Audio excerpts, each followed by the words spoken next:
Nova Scotia, late autumn, 1891.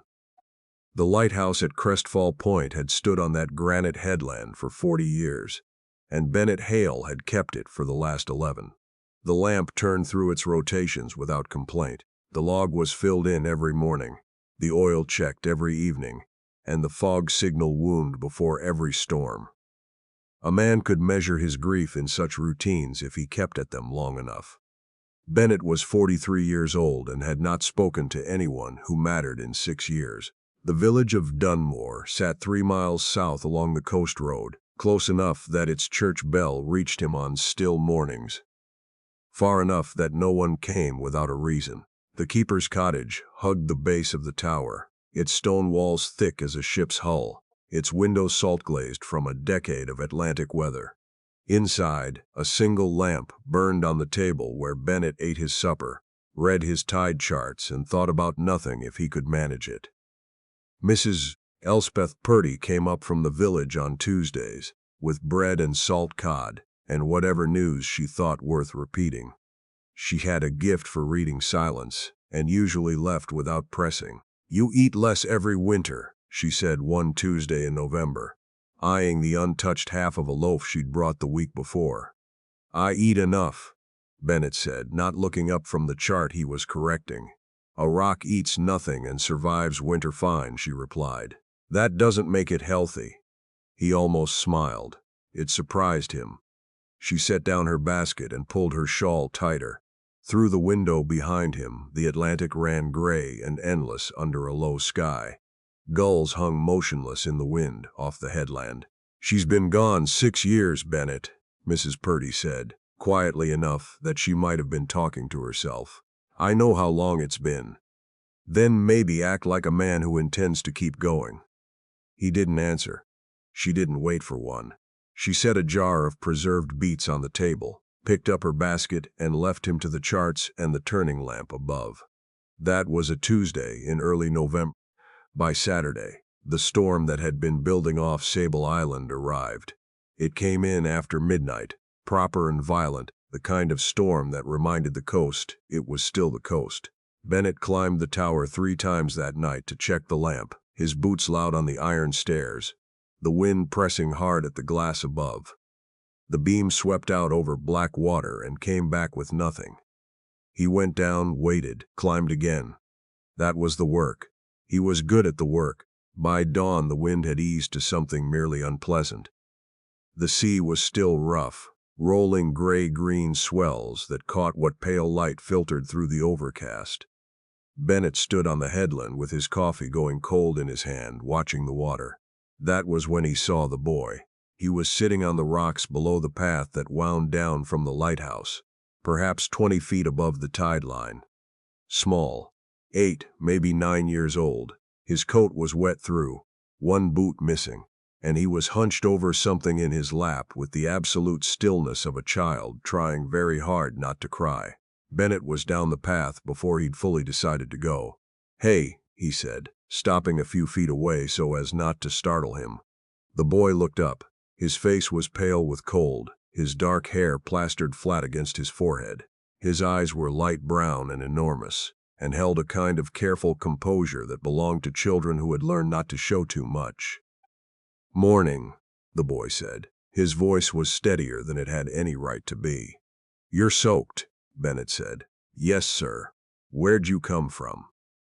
The boy looked out at the water, then back at Bennett.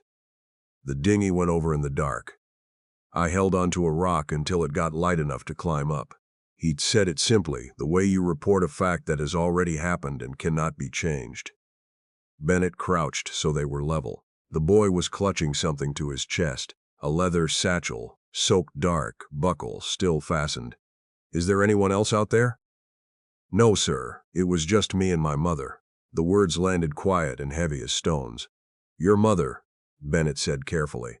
"She made it to shore first," the boy said, and his composure cracked, just slightly, at the edges. "She pushed me toward the rock and I heard her call out after, but I couldn't see anything. She told me. She said if anything happened, find the lighthouse. She said lighthouse keepers always know what to do." Bennett looked at him for a moment. Then he said, "Can you walk?" Yes, sir. Come on, then. He took off his own coat and put it around the boy's shoulders. It swallowed him completely. They went up the path together, the boy's one bare foot finding the stones carefully, not complaining. Inside the cottage, Bennett built up the fire and set the kettle on. He found dry socks and a flannel shirt, too large by half, and set them on the chair closest to the stove. He put a mug of sweet tea on the table and a plate of Mrs. Purdy's bread. "What's your name?" he asked. "Tobias," the boy said. "Tobias Wren." "I'm Bennett. Who's your mother?" "Margaret Wren." He said it like the name was important to get right. "She's a school teacher. We were going to Lunenburg. There was a man there she said could help us." He paused. "She didn't tell me much about that part. Where are you from originally?" "Pictou County. Before that, Halifax, but we left Halifax 2 years ago." Bennett handed him the bread. "Eat first, then we'll talk." Tobias ate the way hungry children eat, steadily, without waste, watching the fire. When he'd finished, he opened the satchel, spreading its contents on the table with the care of someone taking inventory of something precious. A change of clothes, wet but salvageable, a small Bible, a tin of pencils, and at the bottom, wrapped in oilcloth that had done its job, a folded letter, dry, and a man's pocket watch with a broken chain. "Mama said if something happened," Tobias said, "I should find a trustworthy person and give them this." He set the watch on the table between them. On the back, scratched in small, precise letters, "For M, from W, Cape Breton, 1882. She said the initials would help explain. She said there was a man who'd want to know she was alive if she was still alive, and I should try to reach him. He looked up. "Are you a trustworthy person?" Bennett was quiet for a moment. "I try to be." She said I'd know by how they answered. Tobias picked up his tea. "You didn't say yes right away." She said that was the sign. Bennett looked at the watch. He did not touch it yet. "Where is this man?" Tobias unfolded the letter carefully and turned it so Bennett could read the address. "Bernard Wren, Wren's Mill, River Inhabitants, Cape Breton." "Wait," Bennett said. "Wren, that's your name?" "Yes, sir." "Is this man your father?" Tobias looked at him steadily. "Mama said that was a longer story, and that she'd tell it when we got there. But she said he knew her, that he'd want to know." Bennett sat back in his chair. The fire popped. The lamp in the tower went on turning above them, indifferent to the particulars of the morning. He thought about Margaret Wren, a schoolteacher from Pictou County, traveling with her son in a dinghy in a November storm. Going to find a man in Cape Breton who shared her son's name, the kind of story that had edges he couldn't see yet. "We need to find your mother first," he said. "Yes," Tobias agreed very quietly. "We do." Bennett sent word to Dunmore before noon. The village constable, a broad man named Reg Copley who took things seriously without drama, organized a search along the 3 miles of shoreline between Crestfall Point and the inlet at Mackerel Cove. 2 fishermen who knew the rocks took a dory along the base of the cliffs. Tobias waited at the cottage. Bennett had tried to suggest he sleep, but the boy sat at the window instead, watching the water, saying nothing. Once, he took the pocket watch out and turned it over in his hands without opening it. Then he put it back in the satchel. "She swims well," he said at one point, to no one in particular. "That helps," Bennett said. By mid-afternoon, word came up from the cove. A woman had been found on the far beach past the inlet, sheltering under an overturned fisherman's skiff. She was alive. She'd been there since before dawn, too cold and injured to move, but alive. Constable Copley's message was brief. "Leg hurt, but she's talking. Bringing her up now." Bennett told Tobias. The boy nodded once, very precisely, and then his whole face changed. Not into tears, but into something rawer and less controlled, a kind of letting go, like a rope that had been pulled too tight finally being released. He pressed the back of his hand to his mouth and breathed through his nose and did not make a sound. "Go on," Bennett said. "It's all right." Tobias didn't cry, but he sat down on the floor in front of the stove, wrapped his arms around his knees, and stayed there quietly for a long time. Bennett put another log on the fire and left him to it. They brought Margaret Wren up the coast road on a cart with a folded sail for a blanket. She had a badly sprained ankle and a gash along her left forearm that had been cleaned and bound with strips of linen by one of the fishermen's wives. Her coat was gone, her boots were gone, her dark hair, the same color as her son's, was tangled with salt. She was 34 years old, Bennett guessed, and she had the face of someone who had made a decision she wasn't sure was right and had kept going anyway. Tobias met her at the gate, and she pulled him in with her good arm and held him hard. She didn't say his name, just held him, and he gripped her coat with both fists. Bennett stood back, watching. The constable caught his eye and gave a small nod. Well enough. When Margaret finally raised her head, she looked at Bennett over her son's shoulder. Her expression was careful and direct and a little wary. "Mr. she said. "Hale, Bennett Hale, this is my post." "He found me," Tobias said into her shoulder. "He came straight down the rocks." "Thank you," Margaret said. It was simple and without decoration, and Bennett understood that she didn't give thanks lightly. "Come inside," he said. "You need to be warm." He gave her the one proper chair and set her ankle with a firm bandage and built the fire up until the small sitting room was close and bright. Mrs. Purdy, who had somehow heard within the hour and arrived with soup and an air of composed urgency, took over the practical matters and shooed Bennett to the far corner of his own kitchen, with a look that brooked no argument. Margaret Wren ate the soup steadily. Color came back into her face. Tobias sat on the floor beside her chair with his shoulder against her knee, and she rested her hand in his hair without seeming to notice she was doing it. "Tobias says you were bound for Lunenburg," Bennett said, when the soup was half gone. Margaret looked at him. Her eyes were gray, steady, the kind of eyes that had practiced keeping a face neutral. "We were. Briefly. There's a legal matter I needed to settle in person. It's been waiting." She paused, and then on to Cape Breton to find Bernard Wren. Something shifted behind her eyes. She looked at Tobias. "He told you," she said. "He showed me the watch." She was quiet for a moment. "Bernard Wren is my husband's brother. My husband, William, died 4 years ago. There was a disagreement about property, about what William left. Bernard has it, or he says he does." Her voice was even, but there was an old exhaustion underneath it, the exhaustion of someone who has spent years being calm about something that deserved more than calm. "I've written letters. They've been ignored. I was told, by a solicitor in Halifax, that if I appeared in person it would be harder to be dismissed. That Bernard Wren is a man who underestimates women who show up without appointments." "And the watch?" Bennett asked. "William's." She said it simply. "Bernard claimed William gave it to him before he died. I have 3 witnesses who say otherwise. I'm bringing it back." Bennett was quiet for a moment. The fire settled. Outside, the wind had dropped to a low whisper off the water. "And you have nowhere to stay tonight," he said. "I didn't plan for the dinghy." "No," he thought for a moment. "Mrs. Purdy's daughter takes boarders in the village. I'll send word. You and Tobias can stay there while you're able to travel." Margaret looked at him with that careful, direct gaze. "You're being very generous to 2 people who washed up on your rocks." "The rocks don't choose," he said. "I do." She nodded slowly, as if filing that away.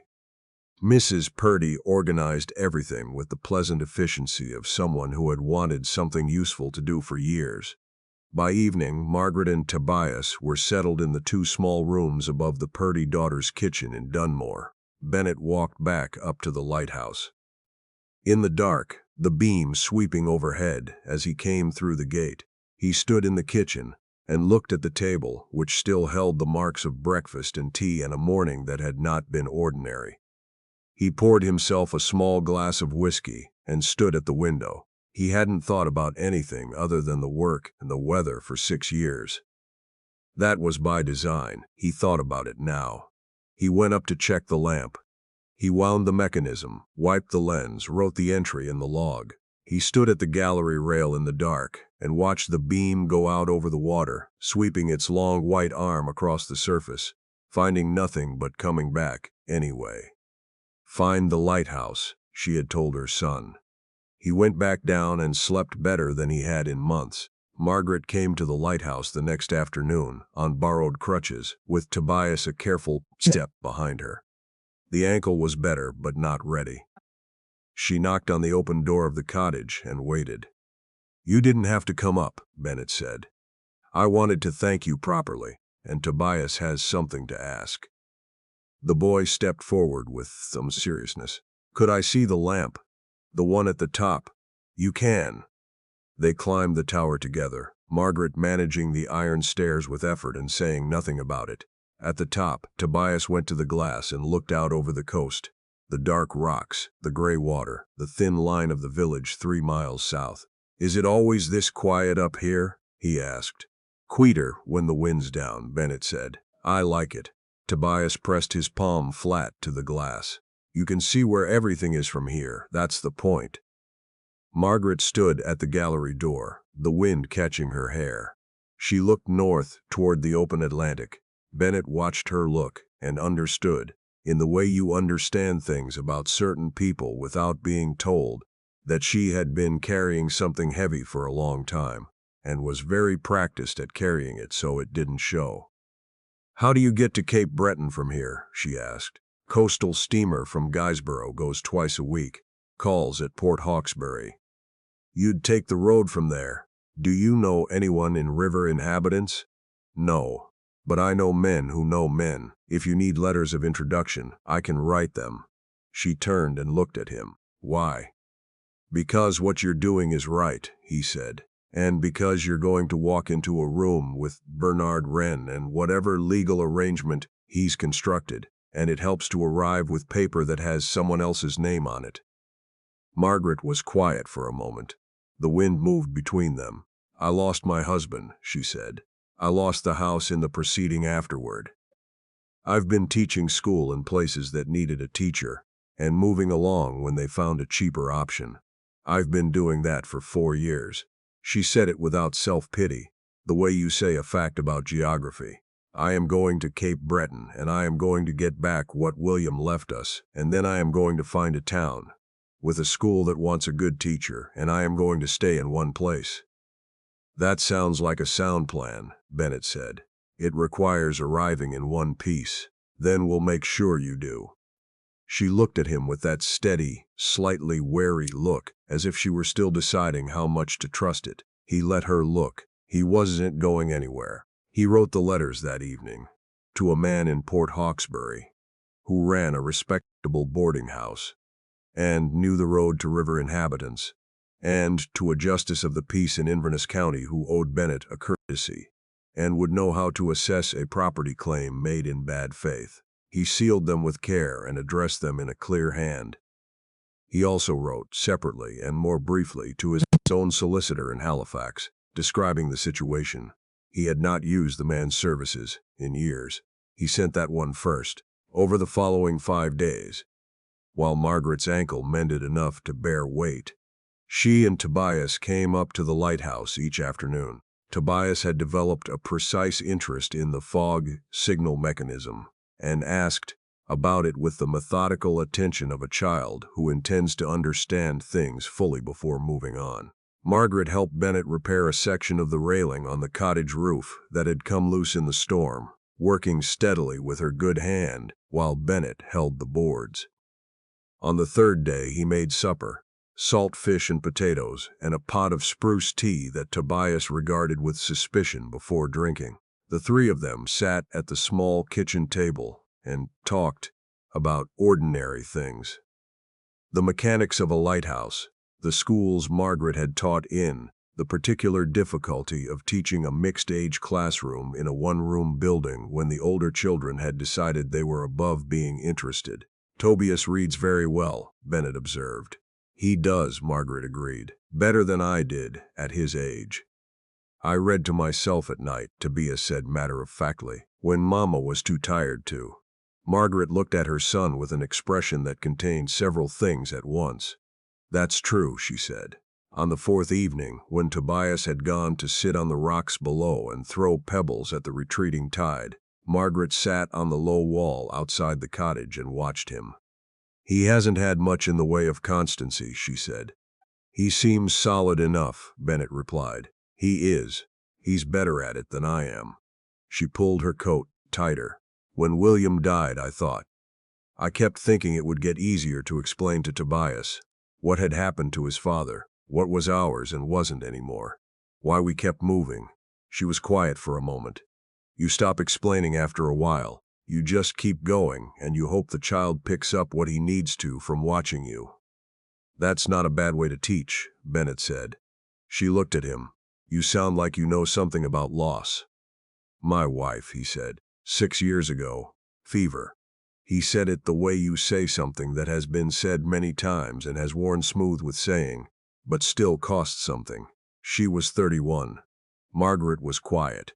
She didn't say she was sorry, which he appreciated. She said, "What was her name? Lucy. Did she like it here? The Lighthouse?"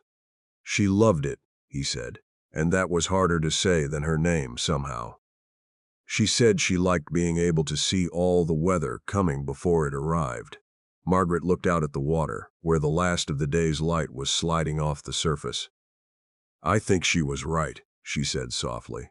On the 5th day, a letter arrived from Bennett's solicitor in Halifax. He read it twice, then walked down to the village. Margaret was in the Purdy daughter's kitchen, marking a set of arithmetic exercises that Tobias had completed. She had, apparently, been teaching him all week even while recovering, because she was constitutionally unable not to. Bennett sat down across the table and set the solicitor's letter in front of her. She read it slowly. Then she read it again. Her expression didn't change much. She had good control of her expression, but her hands went still on the table. The letter confirmed what her own solicitor in Halifax had said. Bernard Wren's claim on the property was built on a document that bore witness signatures from 2 men who had died before the document's stated date. The solicitor had found this in the county records within 2 days of inquiring. It was not a complicated fraud, he wrote. It was simply one that no one had pressed hard enough to examine. He knew no one would come, Margaret said quietly. Yes, Bennett said. He was wrong about that. She looked up. You did this. I asked someone to look. He looked. You didn't know me 5 days ago. No, he agreed. But I know what a person looks like when they're right about something and being made to feel like they're not. Margaret set the letter down carefully. Her jaw was tight. She pressed her lips together for a moment, looking at the paper. When she looked up, her eyes were bright, not with tears, exactly, but with the effort of not letting something too large get out all at once. Tobias, she called. The boy appeared from the next room with his arithmetic book. Come read this, she said. He came and read it. When he finished, he looked at his mother, then at Bennett. So it was always ours, he said. Always was, Margaret said. Tobias set his book down on the table with a small, precise motion. Good, he said, and went back to his arithmetic. Margaret let out a breath that she had, it seemed, been holding for some time. She pressed her hand flat to the letter. I don't know how to thank you. You don't need to, Bennett said. You'd have gotten there yourself. I just made it faster. You made it possible, she corrected. There's a difference. He didn't argue. The steamer from Guysborough left on Thursday. Margaret's ankle would hold the journey. Tobias had packed and repacked the satchel twice, the pocket watch safely at the bottom in its oilcloth. On Wednesday evening, Bennett came down to the village with a parcel. A good wool blanket from the cottage chest, and a tin of ship's biscuits for the road, and tucked inside the blanket, the letters of introduction. Margaret met him at the gate. She had color back in her face and stood straight, the borrowed crutch reduced to a walking stick she barely leaned on. There's something I've been meaning to ask, she said. Go ahead. Why do you stay here? At Crestfall, she said it without judgment, as a genuine question. You seem like a man with capacity for more than one person's company. He thought about how to answer that. When Lucy died, I needed a place where the job was clear, where I knew what I was supposed to do every hour and couldn't get it wrong. He looked back up the coast road, toward the light he could just see above the headland. I think I've been waiting to be done needing that." She looked at him for a moment. "And now?" He didn't answer right away. The wind came off the water, carrying the smell of brine and distance. "There's a school in Dunmore," he said. "Small one. It's been without a teacher since May." Margaret was still. "That's not an accident, my mentioning it," he added. "No," she said. "I didn't think it was. You should go to Cape Breton first, handle what needs handling. But if you were looking for a town with a school that wants a good teacher—" "I remember what I said," she said. There was something careful and alive in her expression. Not quite a smile, but close. "I know you do." Tobias appeared at the cottage door with the satchel on his shoulder and the practical alertness of someone who has been listening. "The steamer's morning tide," he said. "I know," his mother said. He looked at Bennett. "Will you still be here, if we come back?" "Tobias," Margaret said. "I'm asking properly," he said. Bennett looked at the boy. His steady brown eyes, his composure, the careful way he'd been holding all of this together for longer than any 9-year-old should have to. "Yes," he said, "I'll be here." Tobias nodded once, satisfied, and went back inside. Margaret looked at Bennett. The lamp up on the headland swept its beam out over the dark water and came back, steady as always. "Thank you," she said, "for all of it." "Safe journey," he said. She held out her hand and he shook it, a firm, honest handshake, the kind between two people who mean what they say. Then she went inside, and he walked back up the coast road to the lighthouse in the dark. That night he made the entry in the log as he always did. Wind from the northeast, steady, lamp functioning, visibility fair. He sat at the kitchen table a long while after, in the quiet that was the same as it had always been, and somehow different. Outside the beam swept on. The Atlantic ran dark and wide toward a horizon that, this particular night, did not feel like an ending. He got up, trimmed the wick, and went to bed. 3 weeks later, on a clear December morning with frost, on the headland grass and the sea running blue under a cold sky, a letter arrived from Port Hawkesbury. It was brief, written in a clear schoolteacher's hand. "The matter is settled." Bernard Wren did not argue when presented with the records. "The property will be transferred. Tobias has decided he wants to understand tides. The school in Dunmore is the position still vacant." M.W. Bennett read it twice.